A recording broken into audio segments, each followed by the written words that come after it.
Yo, what's going down, Green Screen Entertainment fans? Your homie Jay Green back right now with a review for Deep Water. Now, this movie stars Ben Affleck, Ana de Armas. We got Tracy Letts up in this piece, and this movie was directed by the once great Adrian Lyne. Now, this man has brought us movies like Unfaithful, Indecent Proposal, Jacob's Ladder, Fatal Attraction, and fucking Flashdance. Now, what do most of those movies all have in common? They all deal with romance, relationships, sexual tension, all types of shit like this. Lust, desire, you name it. This motherfucker has put some greatness to film, and that's a fact. But this one, dog shit. I failed you. You trusted me. Now, hold on now. Let me explain. So, I'm going to explain by giving you basically the plot.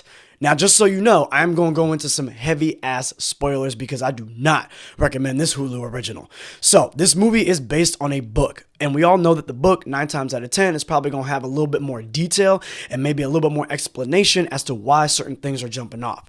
This movie, we got Ben Affleck. He's married to Ana de Armas. And hey, who wouldn't want to be, right? But the only thing is, Ana de Armas is like cheating on this guy left and right, and he knows about it. Now, the movie never tells us that they're in an open relationship. She's just going around, not even giving a care in the world that he can see her or that neighbors can see him or that their friends in the neighborhood and all that know what's jumping off. She's just doing what she's doing, and he's kind of just quiet, moping around like Eeyore from Winnie the Pooh, taking it in. Now, the movie opens up showing us that they have a strain to their relationship, but we never get a full explanation as to what that strain is, what caused it, why is it still there.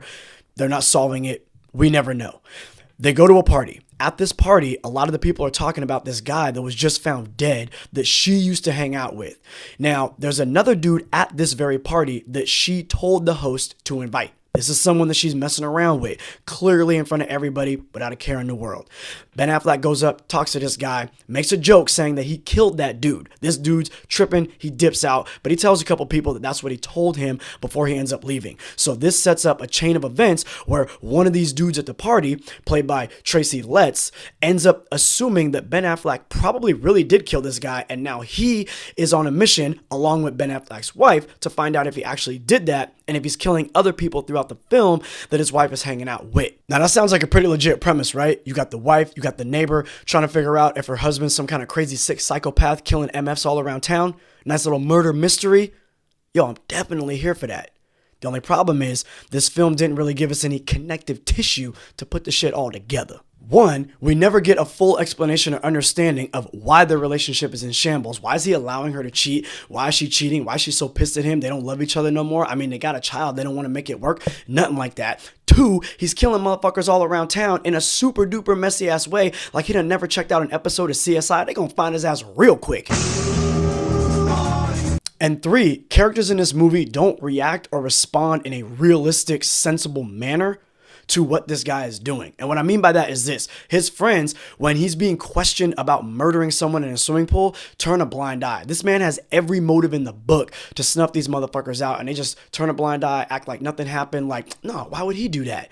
Right? But at one point in the film, his daughter is asking him questions about murdering someone in the pool. Like, Daddy, how'd you do it? Now, mind you, throughout the entire film, she's been on his side. They got like a good little relationship. Super cute, super sweet girl. So I'm wondering, one, did the wife tell her this? And why would you have conversations like that with your child? Even if you don't like your husband, why would you tell your child, hey, your father's a murderer and he murdered someone that I was sleeping with? Makes no sense. Two, why would the daughter just giggle like murder is okay and be like, Daddy, how'd you do it? Like she doesn't understand what's jumping off at the time. And probably the most insane thing that this movie would have us believe happens in the third act. So Ben Affleck, he's at the gorge. He'd killed someone there maybe a day or so before.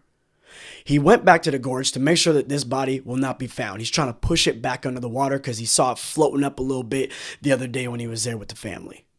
Now, as he's down there by the water and he's pushing it down, the neighbor, for some reason, pops up. Says, hey, what are you doing down there? He's like, oh shit. Ben Affleck's got that nice little tremble in his voice. He's in fear of getting caught at this moment in time. Now, when the neighbor's talking to him and he's starting to walk down the little ledge, he sees an arm kind of float up from the water. fuck.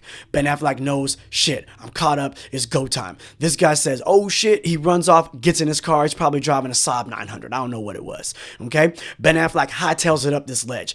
Now, this dude jumps in his car, and before he skirts off, he says, F you crazy psycho, you're going to jail. Ben Affleck has enough time to get on his bike, and he proceeds to chase this dude on his bike, and this guy's in his car. Now, he's driving down this dirt, dusty road, probably doing like 45, 55 something miles an hour. Ben Affleck is keeping pace with this motherfucker, and they on flat ground. I'm calling bullshit on that. I know this motherfucker is strong. He played Batman, but Batman ain't that goddamn fast. Not on a bicycle. It's a 10 speed, okay?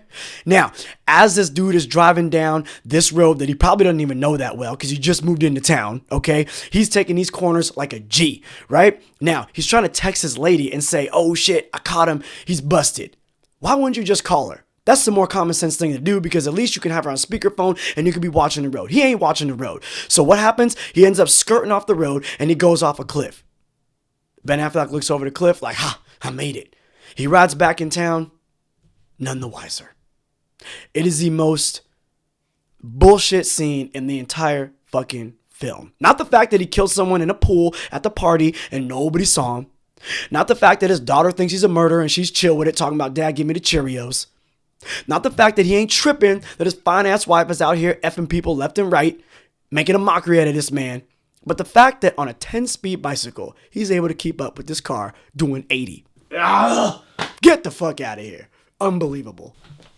So before I get up out of here, I'm going to leave y'all with a couple of things. One, I do understand that all film is subjective. This movie definitely did not work for you, homie, but it might work for you. Like I said, for me, not enough connective tissue. It posed too many questions that were never answered. Two, I actually rooted more for Ben Affleck and Rosamund Pike's character in Gone Girl than I did for him and his wife in this film. And that says a lot because that bitch was tripping in Gone Girl. Three, I'm sticking to movies that only Ben Affleck either writes and or directs. We're talking about Gone Baby Gone, Argo, The Town. These movies are phenomenal, but the movies that he's been in as of late that were either directed or written by other people are not always that great. They're usually hit or miss. Yo, in the end of the day, this is definitely not worth the watch. Save your time. It makes perfect sense why they left this movie on Hulu as opposed to a theatrical release. Your homie, Jay Green, I'm out.